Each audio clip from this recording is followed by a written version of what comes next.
इनकी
स्तुपल है मेरी चरण कमल लग चाहते कृपा करो नबी।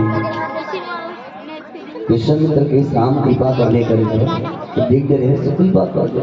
अच्छा सकल कथा में का विशेष है? अहिल्या की कथा पूरा राम ने सुनाई। कभी कभी मानस में बाबा तुलसी पंक्ति समझ में नहीं आई। तुम्हारा काम मान जाए तो मैं चोरी कर गई और चोरी तो आदमी पकड़ा दे बैठ कम वहाँ खड़े चोरी करने तो चोरी करने वाला के बदनाम आदमी की कथा सुन कर बता हुए क्या होना चाहिए? ये आदमी बस्ती से बदनाम हो चुके हैं काम से कार्य से अगर कथा हुई कि व्यथा हुई का हुई व्यथा का हुई व्यथा। लक्ष्मण कथे लाला गुरु विश्व में कथे ये तेरा श्रापणी कथा तेरा कथा कैसे हुई? ये तो व्यथा होना चाहिए भाई। ये श्रापणी है जिला दुनिया के आगे है जिला देखना पसंद नहीं करते और कथा कैसे हुई? लक्ष्मण ला समीप लक्ष्मण